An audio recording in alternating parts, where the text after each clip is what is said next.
Hi there. Welcome to the Sober Circle channel. Enjoy this speaker tape.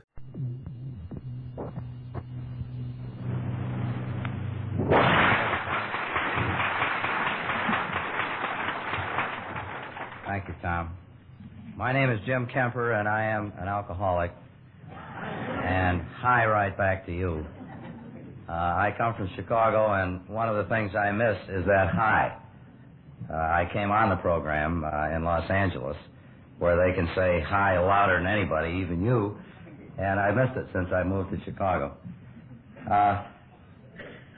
I just want to say that since I got here yesterday afternoon, I've had the best darn time that I've had in a long while. There's something about coming to one of these big conferences and seeing so many people like myself, and rubbing elbows and rattling around and drinking the coffee and listening to the conversation and the lies and the, you know, and it's just a great feeling, and you've all been so nice.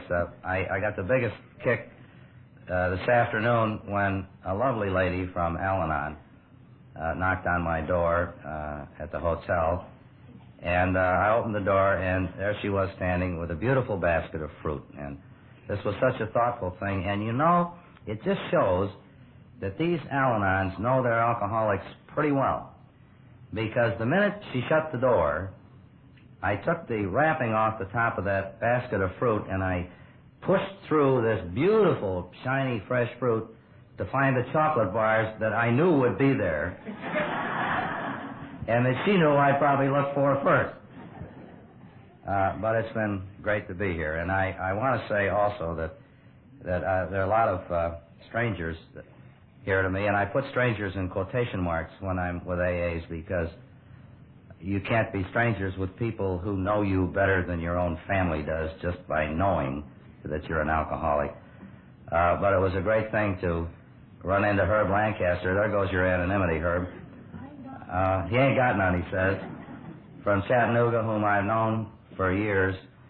And I've heard, Herb is the only man I've ever heard quote Abraham Lincoln and make him sound like a Confederate, which he does regularly. My family is a family that is knit together by Alcoholics Anonymous. I met my wife on the program. She has been a member of Alcoholics Anonymous since January 1958. My oldest son has been sober in AA since February 1965. You know, there's three members of this family that understand each other, at least. And on the other side of the ledger, though, and I think we in AA have to look at this, because we're the best people to carry the message. There's another member of my family, a fairly close relative, who at the age of 40 was found dead in a fourth-rate hotel room, surrounded by empty bottles, wine bottles and pill bottles, and he'd been there for days. 40 years old, and with a brilliant man with a great career ahead of him. And there are others in my family and others in your families that are still suffering, and they tell us there are 9 million people in this country who have not, by the grace of God, found the thing that we found. To me, beyond the imperative necessity of maintaining my own sobriety, the most important thing in my life is to do whatever I'm able to do, whether it's much or little, to try and reduce that 9 million to a smaller figure. And I think Harold said it so well last night when he, in that wonderful way he has of getting a message across indirectly, made it clear that to him the carrying the message in the 12-step was the program. And I believe this too. Incidentally, I enjoyed his talk so much as I did Valerie's, and after Harold had finished his talk, somebody that was sitting with me in the back and that knew I was going to talk tonight looked at me with a kind of a gleam in his eye and said, "That's going to be a hell of a hard act to follow." And then somebody else says, "Well, you're not supposed to be funny. We don't expect you to follow it." So I was relieved to know that. The book says that we tell what we used to be like, what happened, and what we're like now. And I find that I feel more comfortable the closer I follow the book. I know pretty well what I used to be like. I ought to. And where there are some gaps in this, there have always been people who were quite willing to fill them in for me and let me know. And I know what happened. I do not know what I'm like now. And I expect that I will finish out my life really without knowing. And I don't especially care. One thing I'm like now is I'm sober. And I guess that's the most important thing. But the rest of it, I'm not smart enough to know what I'm like. And I think for all of us in AA, this changes almost daily. But I do know what I believe now. And so my talk has got to be what I used to be like, what happened, and what I believe now. On the used to be part of it, I get the feeling that there are two ways, really, that people get alcoholism. There are the people who seem always to have had it, who never did drink normally, right from scratch. And then apparently there are others who at least believe that they drank normally or not disastrously for a period of time and then crossed some kind of a line. We then converge and we're all alike when we get to this program. I was of the first type. I never drank normally. From the beginning, I wanted all I could get under the circumstances, and I drank to get drunk, and I drank for the feelings that I thought it gave me, and the release from self-consciousness and inhibitions and so forth and so on. In the early years, it wasn't that strong that I couldn't put the cork in the bottle after a few drinks if there was some overwhelming reason to do it. Such as if I were with my wife and she were on me about the drinking, or with my boss, or with an older relative, or I had something important that I had to do the next morning. I could reluctantly put the cork in the bottle in those early years. I never wanted to, but I could stop after a few drinks. But that went pretty fast, and I look back on my what I used to be like as a series of kind of key incidents, and the key incident to me, the turning point that if I had known it then, which I didn't, clearly said that I was alcoholic, happened at a time when I had graduated from law school and I had gone to work for the Department of Justice in Washington, and they had transferred me to New York to regional office, and I had the job, but I hadn't passed the bar examination, and I had to take the bar examination in the District of Columbia. And at that point, having to carry on the job and do the studying, I went on the wagon for 2 months. Now, that in itself is kind of interesting, because I don't think anybody goes on the wagon that doesn't have a drinking problem. Now, you think about it for a minute. I mean, unless for some direct medical reason. Who else needs it? You know, the normal drinker is going to say, well, instead of having the 3 martinis before dinner, I'll have 1, or he'll find some way of moderating if he's under pressure. But you see, I knew inside me that I had a big job to do, and so I went on the wagon, and I think right there I was delivering myself a message that I had this thing. And I stayed on the wagon for 2 months, and I worked my tail off, and I was ready to go. And I got on a train in New York to go to Washington to take the bar exam, and I went in the club car, and I sat down to read Time magazine, and the fellow sitting next to me ordered a bourbon, and I thought, well, God, 2 months. a long time, and I'm all tensed up, and I can do this thing better if I'm relaxed. And so I never took the exam.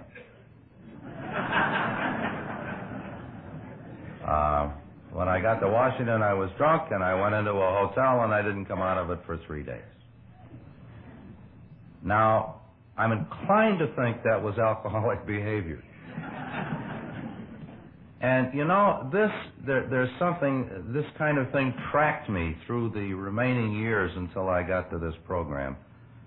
This business of getting drunk at the worst possible time. And I know many of you have done this kind of thing. How many New Year's Eves I've gone through and, you know, after the lecture from the wife and so on, and okay. So I'm wandering around with the ginger ale in my hand on New Year's Eve while everybody else is getting drunk. And I'm being very noble, you know, and, thank you, I'm just having a ginger ale. And then they, you know, if they're normal, I don't know. But anyway, the heavy drinkers that seem to get away with it, the next day they're getting over their hangover and getting ready to go to the office on Monday. And the day after New Year's night, I get drunk. And I don't get to the office. The situation where you have an important appointment with a client, and it's 9 o'clock on Tuesday morning, and I would work in the office all weekend to get ready if this was a big deal and it was important. Just, you know, not a drink, you know, really pound away at it. Tuesday morning, 9 o'clock, I'm not there. They can't find me because I got drunk Monday night. I think they're, you know, the guys that dig into our psyches, and I don't mind if they dig, but whatever they come up with isn't too important to me because I don't understand it. But I guess that would be called suicidal. There's some kind of impulse that is moving towards some kind of suicide. You drink at the wrong times, you louse your life up, and so forth. I had a period in which I did this wagon business off and on. Then I began to get increasingly worried about the drinking, and by that time I had lost a wife and 2 children through divorce, which was due to my drinking. And I began experimenting, and every time I read chapter 3 of the big book, I have to laugh because I tried about everything that's in chapter 3. I'll only drink 1 martini before dinner, or I will only drink on Saturday. One time I went on a sherry wagon, and that was a disaster. That was worse than anything. It was better for me when I got back to Boilermakers. All of these little things, and usually I get away with them for a short while, but ultimately I would be back to the normal pattern, which by then, since this illness of ours gets progressively worse, was getting worse all the time. I had good jobs.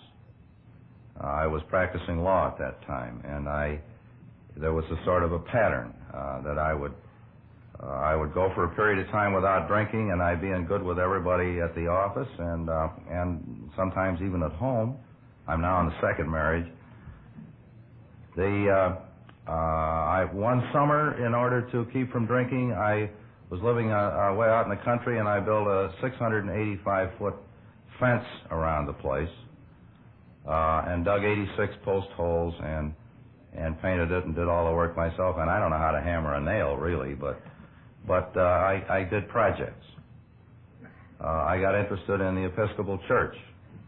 You see, not because of the content of the religion, but because there was, I worked my way up to junior warden very fast because I was an operator, and I was willing to do the things that people don't like to do, like go out and raise money and things like that. And it gave me a kind of a cover. The word cover is getting popular lately.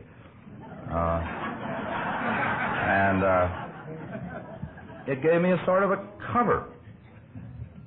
But each of these things, the new wife, the new home, the new job, the church, the fence, the vegetable garden that I just about killed myself at one summer.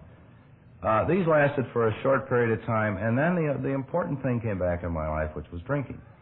It was always more important than any of these other things, and it was just as though it kind of was lying in wait until the right time. And the day would come when, I never knew. They talk about the subtle insanity that precedes the first drink, and I believe that. I would never know, and I can't go back and recollect what was happening in my mind at the moment I would take the first drink after one of these sessions on the wagon. It would be something like this. I'm going down in the elevator with one of the guys in the office, and I haven't had a drink, saying, well, once I went 11 months on the wagon, but it usually be 4 weeks or 8 weeks or something. And things are in pretty good shape, and I'm going down the elevator, and he says, let's have a martini before we go home. Sure. Now, at that moment, all the bad experiences, the repeated examples of what always happened to me when I went back to that first martini, it was as if a wall had been raised between me and all past recollection. There was no conscious will. It was never a matter of my debating it. And this great fight that some people think we alcoholics have, is that the bunk? This great battle like Job wrestling with the Lord and so on. There's none of that. There's no battle. It's just, sure, I'll have a drink. When the time comes, that little thing in the mind doesn't click, the little red light doesn't go on, and there's a forgetter up in there. And, it isn't that I needed the drink physically at that point. It isn't that I consciously needed it mentally. Usually this would happen when there were no excuses. Nobody'd been nasty to me, and there'd been no... In fact, it usually happened when things were going very well. But the forgetter would take over, and I'd take the drink. I moved out to California in 1952. I left the best job I'd ever had, where I was making a lot of money for a relatively young man, 38 years old. I just moved. I just went, and today I couldn't give you all the reasons. Now, they say the geographical cure. It happened to have followed a pretty bad drunk, but I had a chance to do something out there, and I went there, and that opened the dam, because somehow from that time on, I lost my ability to be a periodic, and I got into the final pattern, which for me was typically a 3-day drunk, and then real sick at the end of that, and then shaking it out. I would never go to a hospital, a doctor, or anybody. I struggled with it. And I drank Coca-Cola. I drank 2 cases of Coca-Cola in one day when I was trying to get out of this, and eat 30 or 40 Milky Ways. It's a great balanced diet. I still like Milky Ways and Coke. And I'd shake and shudder, and I'd get out of it, and then I'd go and take the drink, and I'd have another 3 days. The 3 days was about all I was good for. Still trying to hold down a job.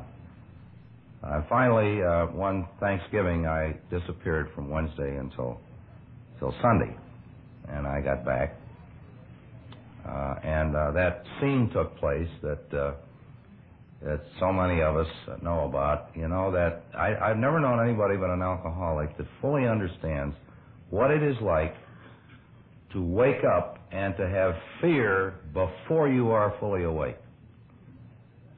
As you come to consciousness in the morning, the fear is in there like a stone, and you don't know what you're afraid of. It's fear. There's a long word for this I've forgotten. It begins numus something or other, but the fear is there, and you don't know what it is yet, because you haven't remembered what you did wrong yet. And my wife was sitting there by the bedside, and I spoke before she did, and I said, I know, now don't tell me, don't tell me, I know. And she said, what are you going to do about it? And I said, I don't know, just don't talk to me. So I got through that day, and I went down to the office Monday morning, and I looked up Alcoholics Anonymous in the Los Angeles telephone book. Now, I'd never read an article on AA that I can remember. I knew it existed. I knew nothing about it, and I hadn't read the Jack Anderson article. I didn't, I knew there was such a thing. And then right off the bat, my just arrogance, arrogant and supercilious and just jerk, really. Because I got the gal, Sybil, who, I think Sybil still runs that central office, I'm not sure. And she answered the phone, and I said, I think I have a drinking problem. And she kind of laughed, and she said, well, fine, would you like to talk to somebody? And I said, yes, I sure would. And she said, well, give me your name and telephone number, and I'll have someone call you. I said, oh, no, I'm not going to give you my name and telephone number. I said, I'm a practicing attorney here in Los Angeles, and I can't let it get out that, anything like this. I said, you give me the name and telephone number of somebody I can call. And she said, fine, I will. And I said, now, I'd like to have it be a lawyer.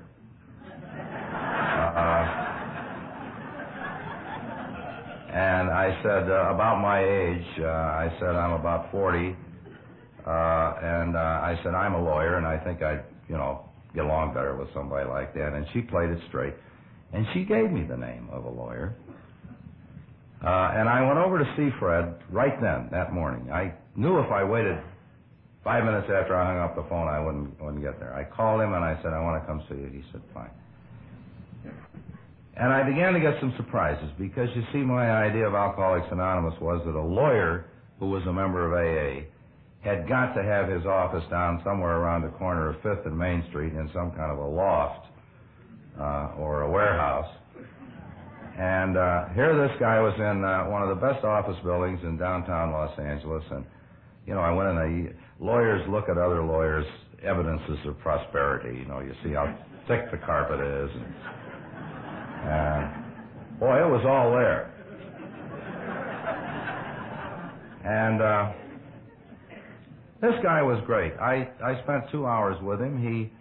He told me his story. And as he talked, he just built the cage around me. Oh, brother. Because except for the fact that his last 2 years had been on Skid Row, which I had not experienced, right up to about that point, it was like like he'd been reading my mail, as we say. The same kind of thinking, the same marital experience, the same business of drinking at the worst possible times, the attempts to go on the wagon, et cetera, et cetera. It was just, And when he got through, and he said, well, what do you think? And I said, well, I don't feel I'm ready to talk much about myself, but I'll tell you this, I guess I'm an alcoholic, from what you tell me. What do I do? And he said, well, I belong to the South Pasadena San Marino group, and we meet day after tomorrow over at the Women's Club, and he said, I'll take you to the meeting, and then in the meantime, I'd suggest you go to the bookstore and get the big book, Alcoholics Anonymous, and you can read that ahead of time. And he said, he said, now let me tell you a little bit about the 12 steps. Well, he lost me. He lost me. I said, Fred, I'm not going to, what do I go to a meeting for? I said, in Pasadena, especially in San Marino, that's where I live. And I said, anyway, I'm not a joiner. I just don't join things. Well, I had my wallet was that thick with cards from stuff I joined, but I didn't want to join this. The 12 steps, I didn't buy any part of that. I couldn't see that point. And the idea of going into a bookstore and asking for a book called Alcoholics Anonymous, I think that's what really finished me. So I was polite and I thanked him and I said, Fred, I guess I am an alcoholic, but the rest of this I'm not sure about. I'd like to think about it for a while. And he said, well, get in touch when you'd like to. Then I had 4 weeks, which were the worst of my life. I walked out of that place and I knew that I was, I had it. But I was just filled with fear because this guy had convinced me what was going to happen, he talked in very brutal terms about the ding-a-ling factories and the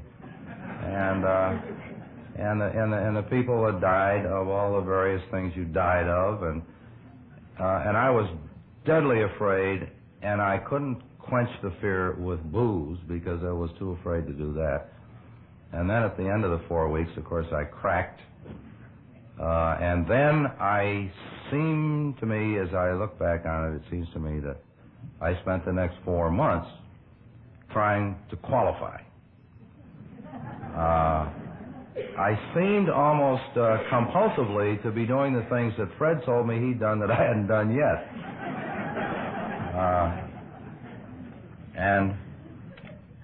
Including one incident in which, except for the grace of God, I would have been responsible for the death of my 2-year-old daughter. And even that didn't get me back to Alcoholics Anonymous. Then I did another disappearing act for 10 days, and everybody has to have his last drunk. It's always the worst and it's always the best. And this was the worst and the best. 10 days, and during that time I was in New York and Chicago and around various places, and I subsisted on beer and vodka and bourbon and Seconal and Dexedrine and chocolate milkshakes. And I don't recommend it. During that time, my little nephew who lived with his mother and father in McKinney, Texas, was 5 years old. This was over Memorial Day, and he jumped in a swimming pool and was instantly killed with a cerebral hemorrhage, and my sister went into shock, and they couldn't find me, and there was nobody she talked to but me. And finally, it took me 3 days then to get to McKinney, and I always have to believe that I came to this program because of shame. I don't think it's important what you come for.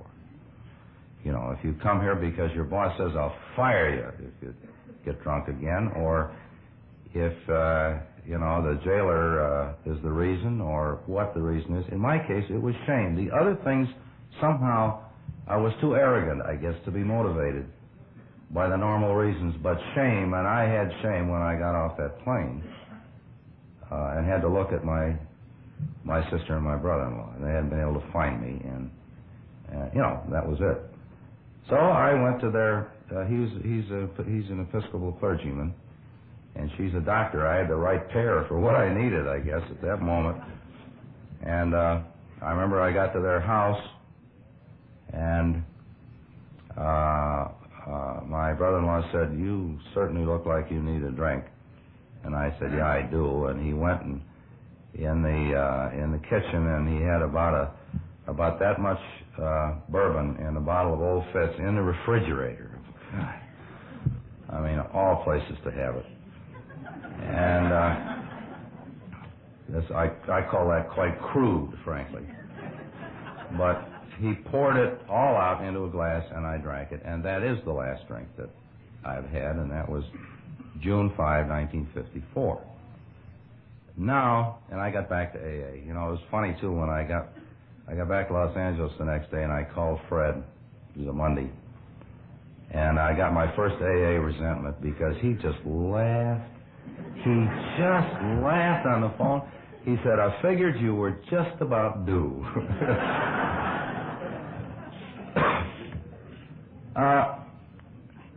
I'd like to talk most of the rest of the time about my first year on the program because I have issued kind of a challenge that hasn't yet been met.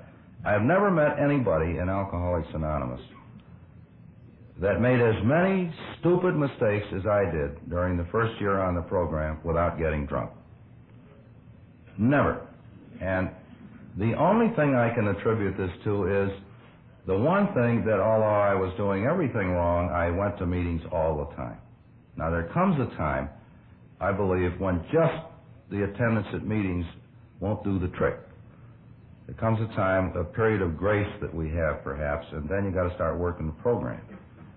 But I was sustained just by this 4, 5, 6 meetings a week when I was doing all the things that should have got me drunk. But I went to that first meeting, and I'll never forget it because, you see, I hadn't been welcome anywhere for a long time. No longer in my home. The relatives, you know, nobody. I was like a time bomb if I went into somebody's house, and they never knew what was going to happen. And I had no friends. And I owed money to everybody, borrowing Peter to pay Paul and all this stuff. And I was no good, you know, as a citizen or a father or a husband or a law partner or anything else. And I wasn't welcome. And the minute I walked in that meeting, this instant thing of knowing, you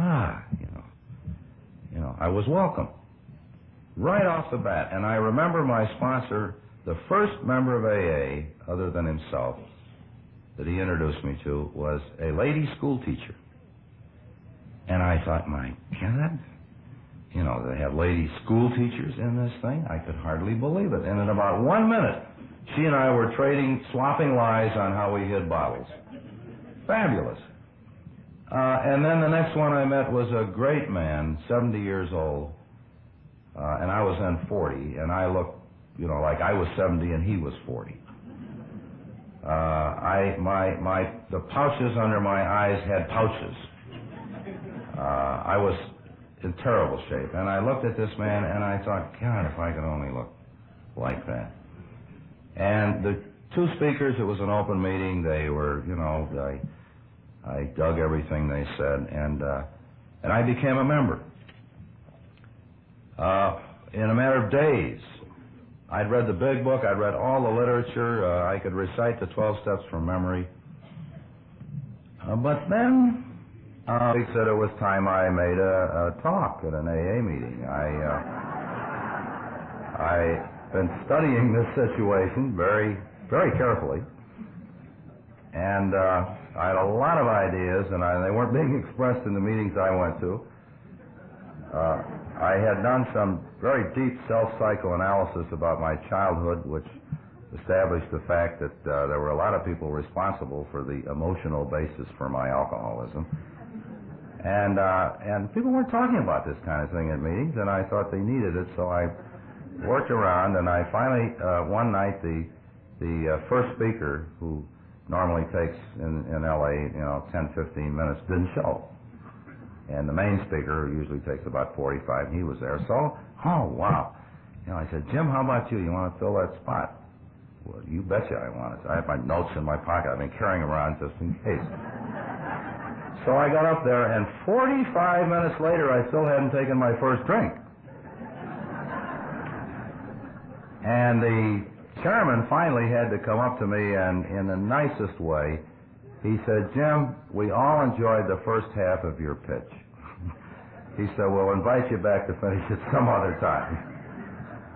So, another resentment. Then I got into this question of amends.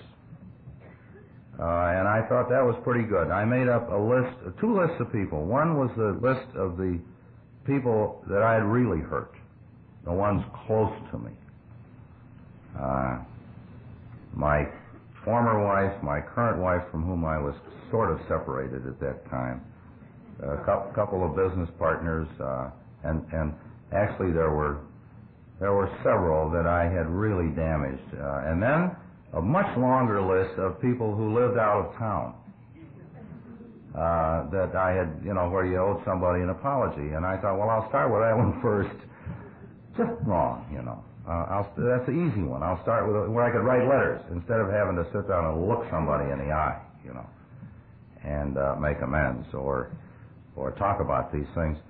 So I sent out these letters, and I tell you, you wouldn't believe them. A typical example that I remember is I'd been to a party at a lady's home in outside New York City and misbehaved.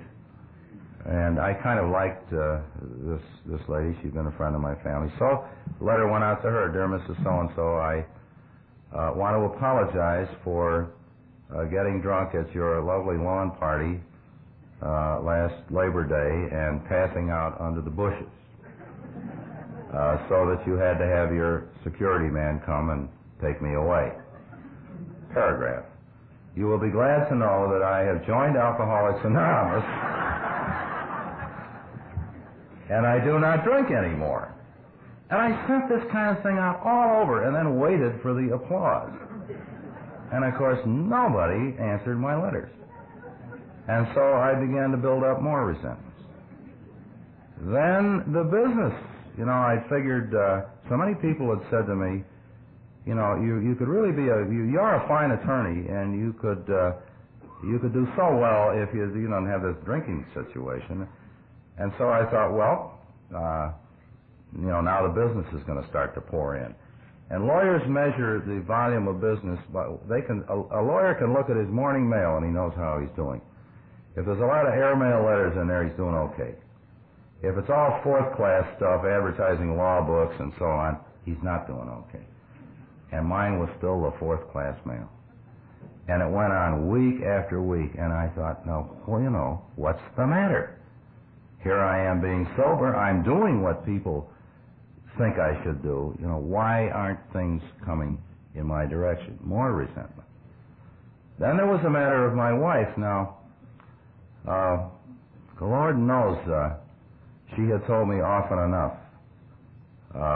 that she loved me, and that it was just this drinking, and it was the things I did drinking, and the insecurity that she felt, and so forth and so on. Well, I wasn't drinking. But I want to tell you, nothing was happening at home either. We were still living in that great phrase, under the same roof, which had been for a long time, and I thought, things ought to be kind of, improving. No, not a thing. So finally one day I said to her, I want to have a talk with you. This was a switch. This was a real switch. I said, would you please come into the study? So we went into the study, and I closed the door, and I had the big book with me. I'd gotten a brand new copy of the big book. I said, now, this is the book Alcoholics Anonymous. I said, it's written for alcoholics, not for wives of alcoholics, but there's one chapter in there on the family and the family attitude toward the alcoholic. And there's a lot of good basic Christian principles in here about how to treat other people. Why don't you read it? So she read it, and a week later, she left.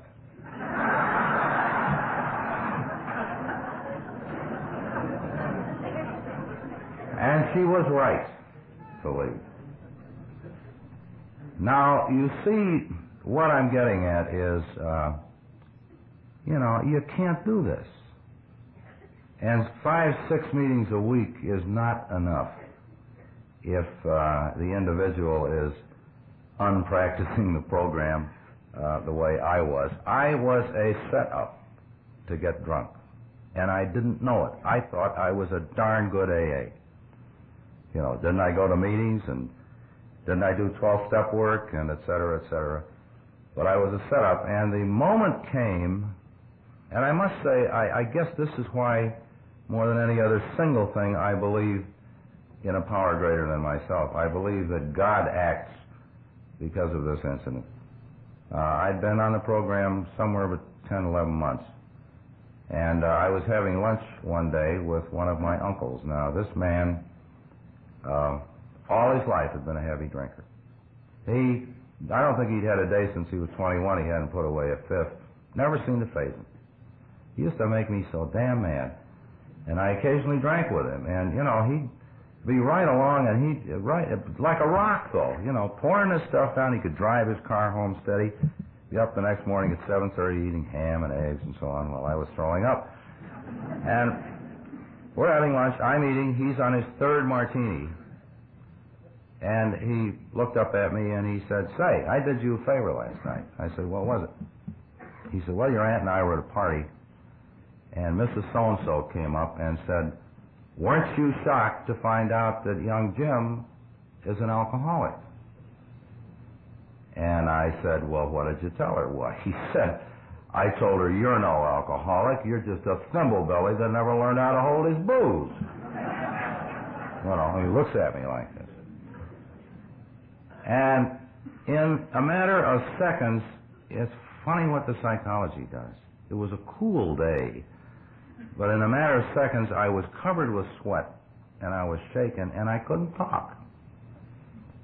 You see, I had no defense, and I only had one thought in my mind as I got up and walked away from the table and got in my car and drove to the house, and the one thought was, I'll show that SOB that I'm no alcoholic. Now, you talk about insanity.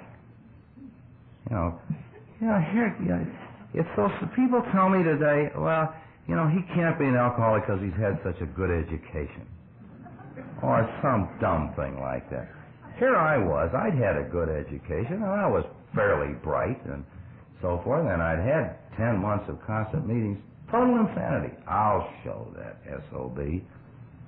And I got to the house, and there was nobody home, and I went right into the kitchen and took the bottle. We kept alcohol in the house. Took the bottle of Old Fitz out of the cupboard and put it on the counter and took the cork out and got a glass down and got down on my knees.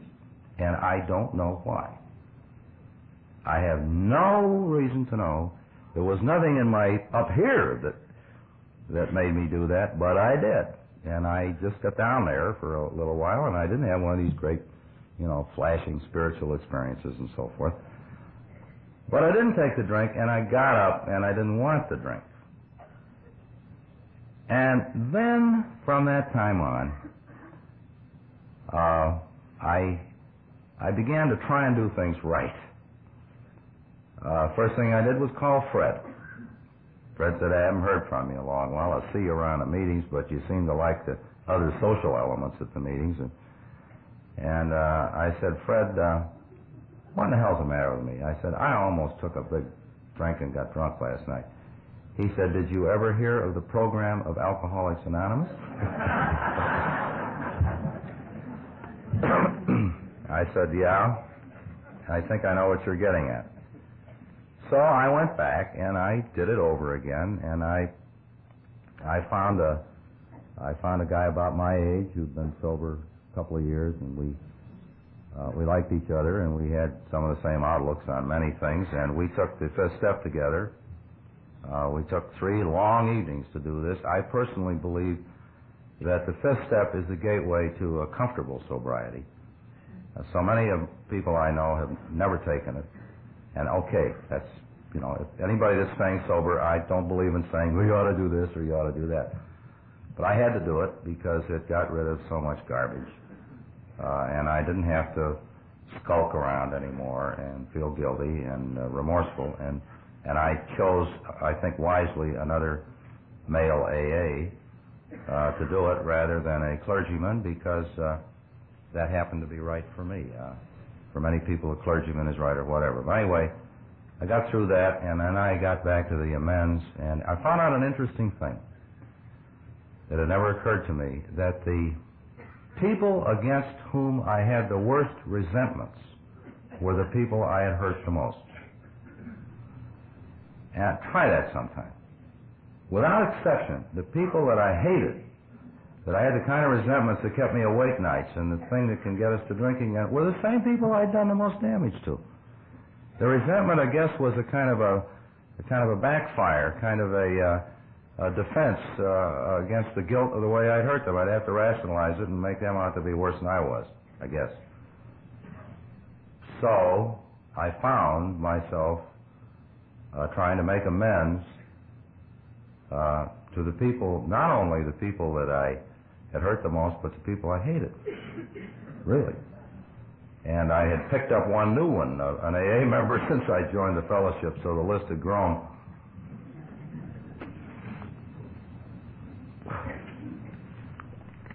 And I was rebuffed, particularly in 2 situations. I was rebuffed by my second wife, who I think wisely decided that the marriage was over, and that was hard to take because I had decided it was not. But I had a great sponsor, and he worked through this with me, and he kept reminding me that the thing is to make the amends, not the response that you get. You're not doing this for what you can accomplish in results. You're doing it to get it out of you. And my former law partner in Los Angeles wouldn't even see me. The next time we met was at an AA meeting. That was lovely. That was great. God, we cried on each other's shoulders, you know. Told each other what SOBs we'd both been. And of course, he had become a member. And I would say this,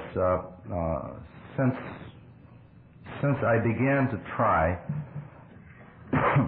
some things I believe, now I'm to what I believe. I believe that what counts for me is not the result, but the effort.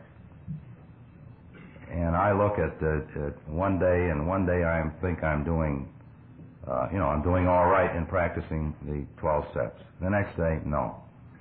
And it varies. And you get into different situations, and sometimes you bat 100, and sometimes you bat 300. I never batted higher than that on this program, but I think it's the effort. If I am trying, if I'm honestly trying, I believe I'll stay sober. And I also believe that I will be comfortable. Now, I've heard an awful lot about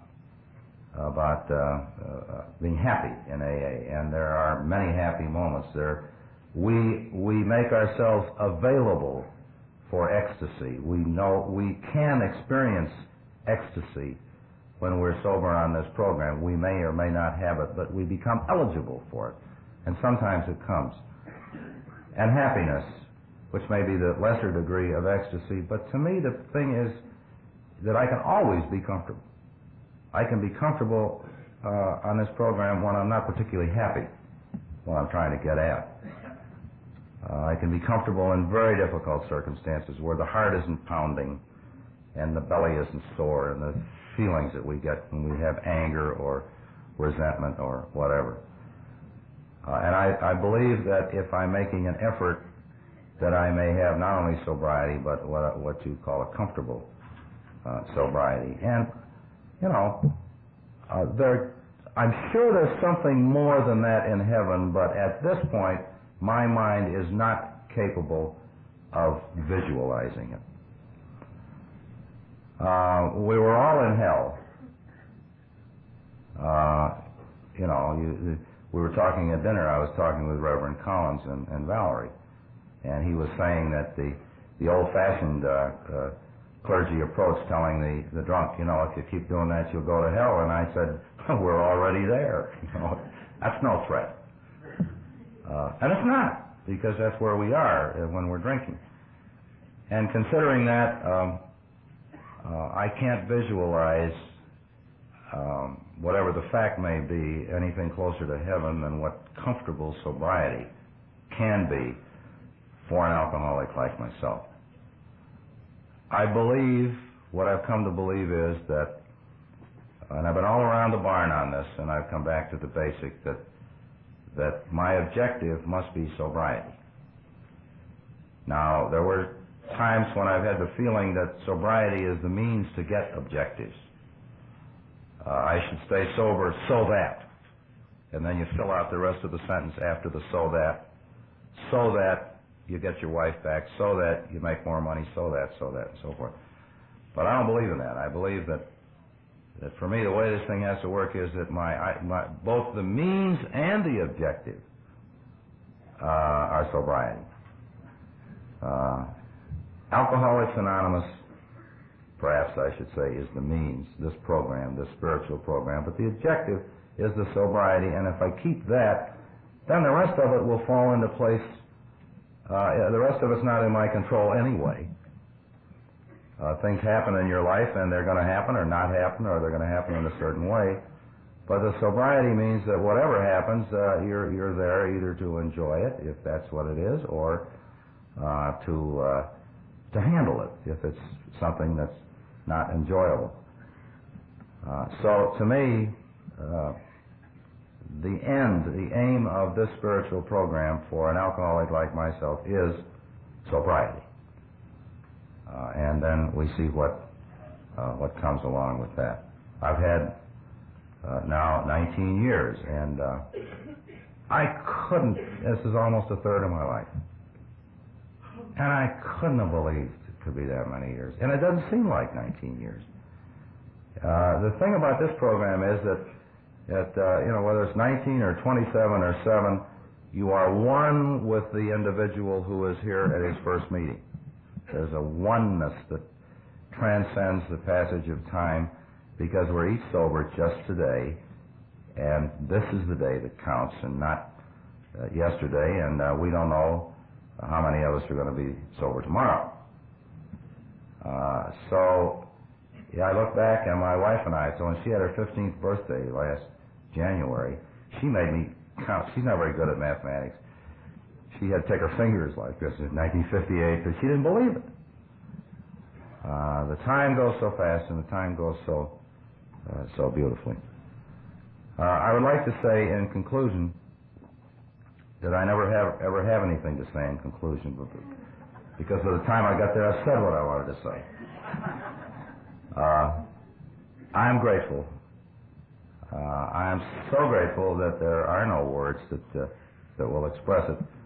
And my gratitude is specifically to people like the people in this room. And a great thing about an AA meeting is that you really don't ever have to say, God bless you, because you know that God has already blessed us. Thank you.